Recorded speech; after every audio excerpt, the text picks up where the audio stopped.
참 예수님, 오늘은 6월 12일 삼위일체 대축일입니다. 교회가 지극히 거룩하신 삼위일체 대축일을 오늘 지내는 것은 우선 성령께서 내려오셔서 하느님께서 삼위이심이 비로소 밝혀졌기 때문이기도 하고, 그 다음 이에 따라서 예수님께서 승천하시기 전에 제자들에게 하느님 나라의 복음을 선포하되 성부와 성자와 성령의 이름으로 세례를 베풀라는 당부를 하셨기 때문이기도 합니다. 그리고 사도 바오로가 자신이 세운 공동체의 교우들에게 편지를 쓸 때마다 주 예수 그리스도의 은총과 하느님의 사랑과 성령께서 이루어 주시는 친교를 여러분 모두가 누리시기를 빕니다 라고 쓰면서 삼위일체 하느님의 이름으로 인사를 했던 교회의 전통을 이어받기 위해서이기도 합니다. 그래서 우리는 이 세 분 하느님의 이름을 모두 담은 성호경으로 모든 일을 시작하고 마치고 있습니다. 한 처음에 하느님께서는 말씀으로 하늘과 땅을 창조하시고 영으로는 시면을 덮은 어둠 속에서 땅의 꼴을 갖추고 채우셨습니다. 그리고 마지막 때가 이르자 당신의 아드님 예수를 통하여 말씀하셨고, 예수님께서는 모든 것을 성령의 이끄신 대로 행하셨으며 성령께서는 이를 증언해 주십니다. 그리고 이제 삼위일체 하느님을 닮은 이들이 모인 교회를 통하여 모든 것을 새롭게 하심으로써 새 하늘과 새 땅을 창조하고자 하십니다. 새 하늘과 새 땅의 모델을 보여주시기 위하여 세상에 오셔서 성령의 이끄심으로 하느님 나라의 복음을 선포하신 예수님께서는 십자가에 달려 돌아가셨다가 부활하신 후에 제자들에게 당신의 성령을 부어주시고 사도로 파견하셨으니 이로써 우리가 지금 몸담고 있는 교회가 시작되었습니다. 이로써 시작된 교회 시대에 성령께서는 교회로 하여금 지난 2000년 동안 첫 천년기에 유럽 대륙에 십자가를 세우게 하셨고, 두 번째 천년기에 아프리카와 아메리카 대륙에 복음을 전하게 하셨는데, 이제 21세기로 말미암아 시작된 세 번째 천년기에는 아시아에 사랑의 문명을 이룩하려 하십니다. 성령께서는 바야흐로 이룩될 사랑의 문명의 설계도까지 마련하셨습니다.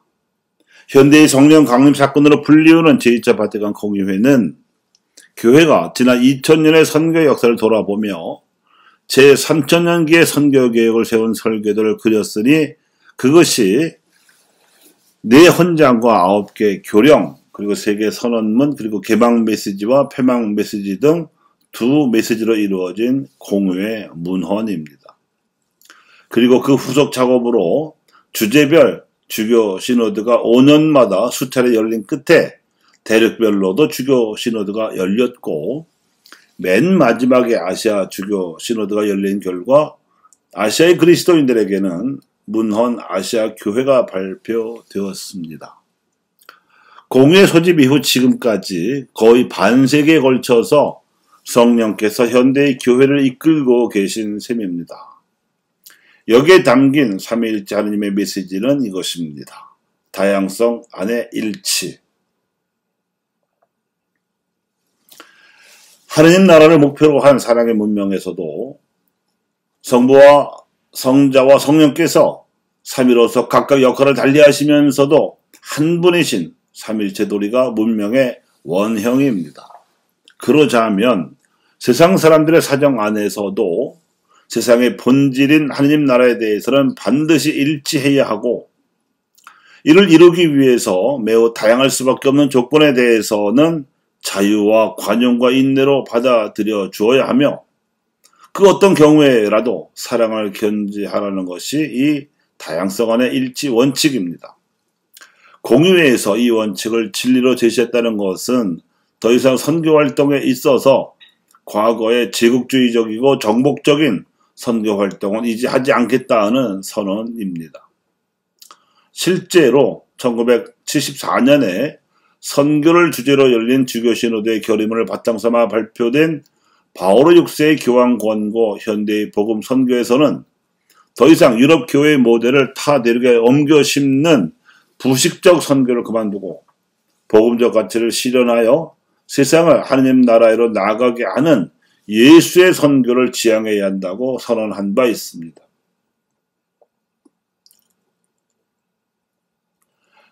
오늘날 우리가 구약 성경에 담긴 하나님의 말씀을 여전히 존중하면서도 그 시대에 이스라엘 백성의 역사에서 저질러진 온갖 우상 숭배의 시행착오는 반면교사로 삼아 배척해야 하는 것처럼 교회 시대에 교부들과 성인 성녀들에 의해 이루어진 성령의 역사에 대해서는 마땅히 존중해야 하지만 복음적 가치를 후퇴시킨 선교적 시행착오들은 본받을 것이 아니라 반면교사로 삼아야 합니다. 선교적 시행착오의 결과로 신앙의 열기가 식어버린 서구 사회에 만연된 세속화 현상과 사사화 현상, 그리고 기복 현상과 뉴 에이지류의 영성 조류 등을 감안할 때 더욱 이러한 신앙의 위기 시대에 예수님께서 보여주신 모범애로 돌아가야 할 필요성은 더욱 절실합니다. 예수님께서는 하나님의 나라가 다가왔다고 선포하셨습니다. 이는 기존의 망가진 종교 질서를 개혁하고 새하늘과 새 땅이라고 부르는 사랑의 문명을 창조하시겠다는 선언이었습니다. 자유와 평등, 정의와 평화와 같은 최고선의 가치를 모든 사람이 누릴 수 있는 문명을 창조하시겠다는 뜻임을 예수님 시대 이후 2000년이 지나서야 공회의 교부들이 알아들었습니다. 또한 이 최고선의 가치 위에 인간의 존엄성과 가난한 이들을 위한 우선적 선택이라는 공동선의 가치가 존중되어야 함도 알아들었습니다. 종교와 교회는 하느님 나라로 가는 사다리이지 목표가 아닙니다. 그러므로 하느님과 하느님 나라에 대한 믿음이 없이는 세례를 주는 일이 무의미합니다. 가끔 주임사를 지닌 냉담자 비율이 무려 80%에 이른다는 교사 통계는 그동안 우리 교회가 이 점에 있어서 매우 허술했음을 반증합니다. 신자들을 늘리는 일은 하느님께서 사람들의 마음에 믿음을 심어 주셔야 비로소 가능한 일입니다. 예수님께서도 당신을 따르는 이들을 12사람으로만 제한하시고 이 믿음이 없거나 허약한 경우에는 결코 받아들이지 않고 분명한 믿음을 요구하셨습니다. 성사를 귀하게 거행해야지 싸구려로 거행하면 신앙도 싸구려가 됩니다. 고대 로마와 근세 유럽의 이에 대한 산 증거입니다. 예수님께서는 당신이 부르신 제자들과 당신을 따르는 군중에게 철저한 이웃 사랑을 요구하셨습니다. 사랑이야말로 믿음의 표현이요 증거이기 때문입니다. 그 사랑의 최대한 목표는 이웃을 위하여 자기 생명을 바치는 것입니다. 실제로 예수님께서도 이 사랑의 모범을 보여주신 것이 십자가 죽음입니다. 현대인들의 삶이 그 찬란한 물질 문명에도 불구하고 물질적 발달만큼 행복하지 못한 까닭은 사랑의 질이 떨어졌기 때문입니다.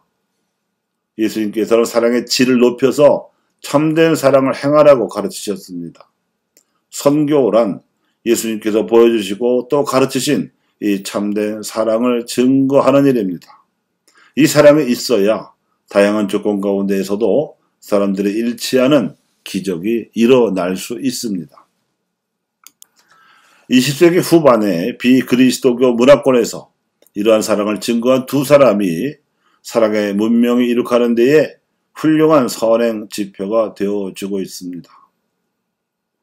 프랑스가 120년 동안이나 식민 통치를 하면서도 복음화 시키지 못하고 오히려 더욱 가난해진 알제리에서는 프랑스에 대해서뿐만 아니라 그리스도교에 대해서도 반감이 매우 심했습니다. 샤를드 후코 신부는 그래서 더욱 알제리를 선교지로 선택했고 알제리안에서도 가장 가난한 사람들이 사는 마을로 들어가서 그들보다 더 가난하게 살았습니다.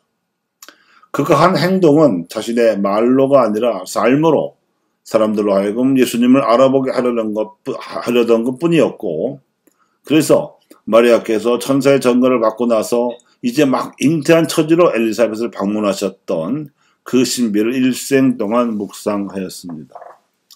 그처럼 자신도 예수님을 모시고 살아가고자 했던 것입니다.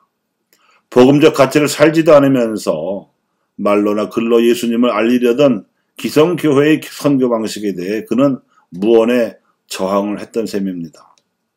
세계 제1차 대전 와중에 프랑스와 그리스도교를 혐오하는 이슬람 신자에 의해서 총살된 그는 교황 바오로 6세의 회칙 민족대를 발전해서 모든 이의 형제로 불리워졌으며 교황 베네딕토 16세에 의해서 2005년에 시복되고 교황 프란치스코에 의해서 2022년에 시성되었습니다. 또한 인도 캘쿠타의 빈민들에게 사랑을 실천한 데레사 수녀는 그리스도인들을 늘리려고는 시도하지도 않았으며 오로지 인간의 존엄성을 상실한 채 짐승처럼 길거리에서 죽어가는 이들의 시신을 예수님 시신을 모시는 정석으로 거두어주는 애덕을 실천했습니다. 아마도 생명의 윤회 사상 탓으로 현세의 불행한 전생에 엇보이며 내세에서 다시 태어나면 그만이라는 전통적 생명 경시 사조 때문에 이러한 사태가 벌어지고 있는 것을 데레사 수녀는 그냥 볼 수 없어 나섰던 것입니다. 복음적 가치가 무시되고 짓밟히는 현실은 그 어디에서든 선교적 투신의 현장입니다. 알바니아 출신이었지만 인도인들의 벗으로 일생을 복원한 그를 요한 바오로 2세 교황이 2003년에 복자품에 올렸고 프란치스코 교황님이 2016년에 성인품에 올리셨습니다. 샤를로드 후크와 캘쿠타의 데레사, 이 두 성인이 이슬람교와 힌두교 신자들에게도 다양성 안의 일치가 진리임을 증거한 삼일체 교리의 증인입니다. 교우 여러분, 우리가 모든 일을 할 때에 성부와 성자와 성령으로 일체이신 하나님의 이름으로 시작하고 마치면 이를 계획하고 추진하는 주체는 우리이지만 완성하시는 분은 어디까지나 하느님이시라는 믿음으로 사는 겁니다. 그래서 하느님의 이름으로 시작하고 맡겨드리면 그때부터는 우리 일이 아니라 하느님의 일이 됩니다. 그렇지 않습니까? 그러니 하느님께서 알아서 완성해 주실 수 있도록 매사에 성경으로 시작하고 마치시기 바랍니다. 성부와 성자와 성령의 이름으로 아멘.